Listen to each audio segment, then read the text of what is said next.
अच्छा डॉक्टर साहब, अभी हाल ही में आपके सोशल मीडिया पे एक मूवी की चर्चा हो रही है, प्रेम की सुरोधारा उसका हिंदी में नाम है। उस मूवी के बारे में दर्शकों को अगर कुछ बताना चाहें सचिन में, वो क्या है इस मूवी के बारे में, और ये कैसे लोग कब देख पाएंगे इस मूवी को? हाँ, ये वुनतुन ये प्रेम की सुरधारा, जिसमें सुमित जी आप भी तो उसमें एक किरदार निभाया आपने। जी जी। और आपका किरदार मैंने देखा अभी इसको फिल्म फेस्टिवल में, हरियाणा इंटरनेशनल फिल्म फेस्टिवल में जी 25 तारीख को ओपनिंग फिल्म के रूप में दिखाया गया। और इस फिल्म को बेस्ट इंटरनेशनल फिल्म अवार्ड भी मिला 25 तारीख को, कुरुक्षेत्र यूनिवर्सिटी में हुआ था। और इसमें ऑर्गेनाइजर कुरुक्षेत्र यूनिवर्सिटी थी इसमें। और ये film Indo Vietnam cultural heritage को प्रमोट करने के लिए बनाया गया है।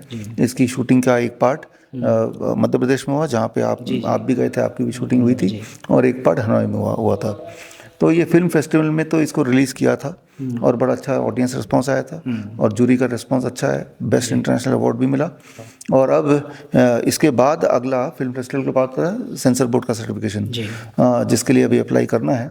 और अप्लाई करने के बाद फिर इसको इंडिया और वियतनाम में दोनों जगह पे किसी न किसी बड़े OTT प्लेटफॉर्म में इसको रिलीज़ करेंगे। ये बॉलीवुड फिल्म है पूरी। और वुनतुन ये प्रेम की सुरधारा ये हिंदी में है, 1 घंटे 43 मिनट्स का तो ये पूरी मूवी है।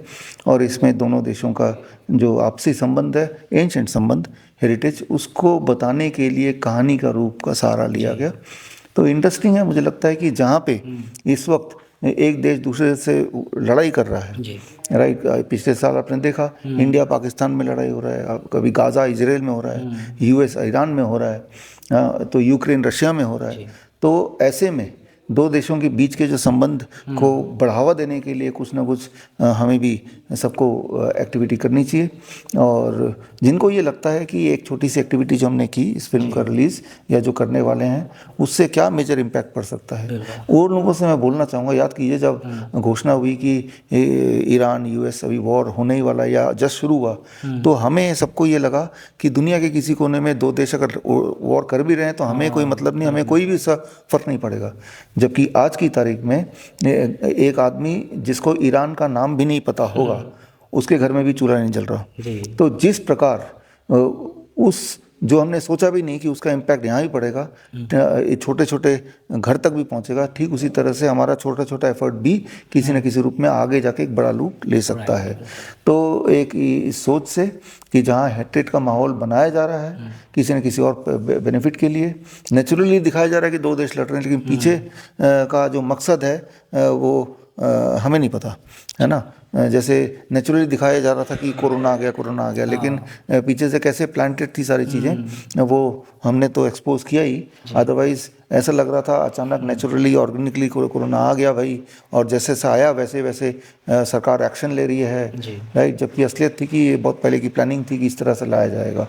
तो अगर आपको लगता है कि ये वॉर ऑटोमेटिकली हो रहा है, स्पॉन्टेनियसली हो रहा है, अधिकतर तो ऐसा होता नहीं है। प्री प्लानिंग तरीके से किसी न किसी षड्यंत्र को पूरा करने के लिए इस तरह का क्राइसिस वर्ल्ड में क्रिएट किया जाता है। तो खैर ऐसे में as a citizen of the world और द कंट्री हम क्या कर सकते हैं? अगर हम ये सोचें तो हम सब लोग कुछ तो कर सकते हैं। उसका इम्पैक्ट कितना पड़ेगा नहीं बता सकते, लेकिन अगर सब लोग ऐसा कुछ ना कुछ छोटा छोटा भी करेंगे तो अल्टीमेटली वो बड़ा रूप जरूर लेगा।